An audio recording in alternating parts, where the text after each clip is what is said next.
Pakistan intelligence agency ISI భారతదేశంపైకి విషకన్యల్ని వదులుతోంది. అంటే మనం సాధారణంగా చెప్పుకునేటువంటి మాట హనీ ట్రాప్ అంటారు. ఈ హనీ ట్రాప్ అనేది ఇంటెలిజెన్స్ సంస్థలు చాలా దేశాల్లో శత్రు దేశాలపైకి ప్రయోగిస్తూ ఉంటాయి. మనకి ఆందోళన కలిగించేటువంటి విషయం ఏంటంటే చాలా సంవత్సరాలుగా ఈ ప్రక్రియ జరుగుతుంది. ఈ హనీ ట్రాప్లో చాలామంది డిఫెన్స్కి చెందినటువంటి ఆఫీసర్లు, ఆర్మీ, ఎయిర్ ఫోర్స్, నేవీ ఇలా చిక్కుకుంటూ ఉన్నారు. ఈ హనీ ట్రాప్లో చిక్కుకుంటూ ఉన్నారు. అంత రీసెంట్గా ఒక ఇన్సిడెంట్ జరిగింది.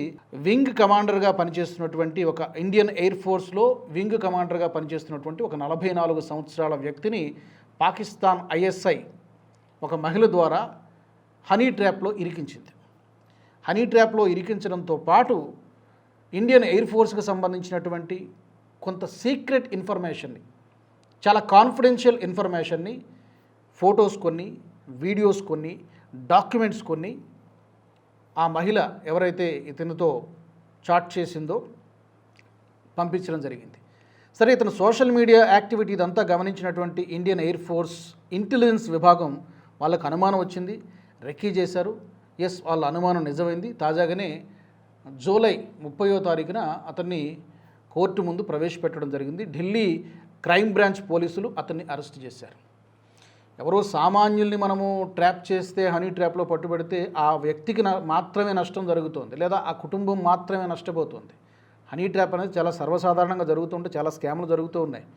కొంతమంది లక్షల్లో కోల్పోతూ ఉంటారు, మరి కొంతమంది కోట్ల రూపాయలు కోల్పోతూ ఉంటారు. డాక్టర్లు, బాగా చదువుకున్న వాళ్ళు కూడా ఈ ట్రాప్లో ఇరుక్కుంటూ ఉంటారు. హనీ ట్రాప్ అంటే ఏం లేదు, అందమైనటువంటి అమ్మాయిలు లేకపోతే మహిళలు వాళ్ళని వశపరుచుకొని ముందుగా సోషల్ మీడియా వేదికగా ఏ ఇన్స్టాగ్రామ్లోనో ఫేస్బుక్లోనో ఫ్రెండ్ రిక్వెస్ట్లు పంపిస్తూ ఉంటారు. ఫ్రెండ్ రిక్వెస్ట్లు పంపించిన తర్వాత ముందుగా నెమ్మదిగా కన్వర్సేషన్ మొదలు పెడతారు.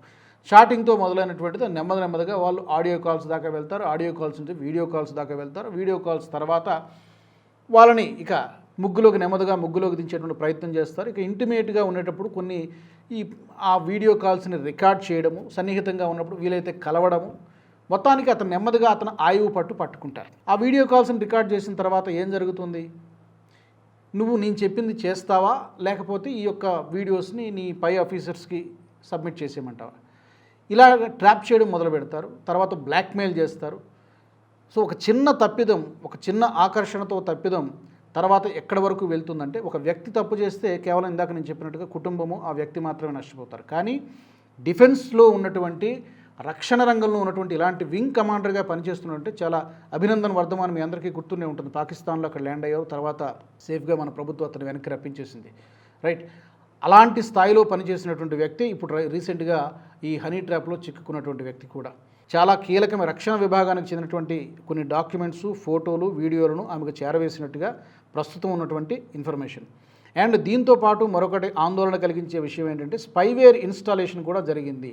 ఆ మహిళ ఇచ్చినటువంటి ఇన్స్ట్రక్షన్స్ మేరకు వింగ్ కమాండరు తన మొబైల్లో ఒక అప్లికేషన్, అంటే స్పైవేర్ అప్లికేషన్ ఇన్స్టాల్ చేసుకున్నాడు. దీంతో పాటు తన తోటి ఎంప్లాయీస్ ఎవరైనా ఒక కొలీగ్ మొబైల్లో కూడా ఈ స్పైవేర్ని ఇన్స్టాల్ చేసేటువంటి ప్రయత్నం చేసినట్టు కూడా ఆరోపణలు ప్రస్తుతానికి ఉన్నాయి. అంటే ఇక్కడి నుంచి ఏదో డేటా మినిట్ టు మినిట్ అక్కడికి వెళ్తోంది, పాకిస్తాన్ ఐఎస్ఐకి వెళుతోంది.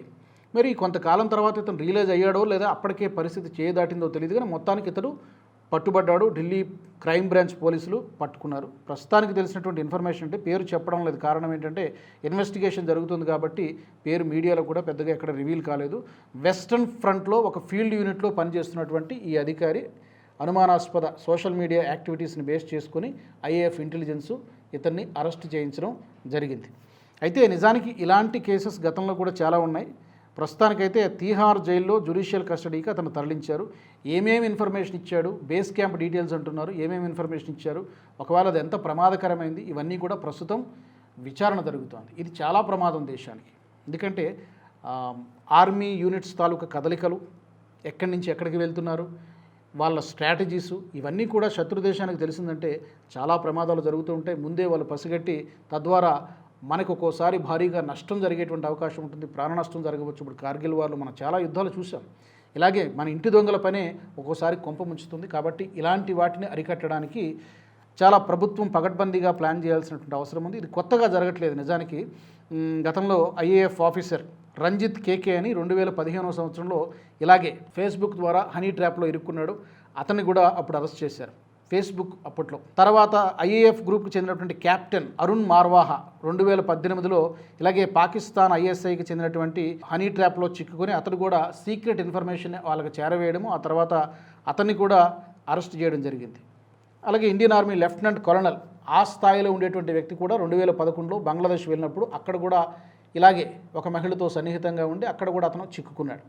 ఇలాగే చాలామంది మిలిటరీ, ఆర్మీ, ఎయిర్ ఫోర్స్కి చెందినటువంటి అత్యున్నతమైనటువంటి పదవుల్లో ఉన్నటువంటి వాళ్ళు, లెఫ్టినెంట్ కల్నల్స్, వింగ్ కమాండర్స్, ఇలాంటి పదవుల్లో ఉన్నటువంటి వాళ్ళు కూడా ఈ పాకిస్తాన్ దేశానికి చెందినటువంటి, పాకిస్తాన్ ఐఎస్ఐకి చెందినటువంటి విషకన్యల చేతిలో హనీ ట్రాప్లో చిక్కుకుంటూ ఉన్నారు. ఇది దేశానికి, దేశ రక్షణకు చాలా చాలా ప్రమాదకరమైనటువంటి విషయం. మరి దీన్ని ఎలా అరికడతారో మరి చూడాలి. డెఫినెట్గా దీనిపైన ప్రస్తుతం కేంద్ర ప్రభుత్వం దృష్టి సారిస్తోంది.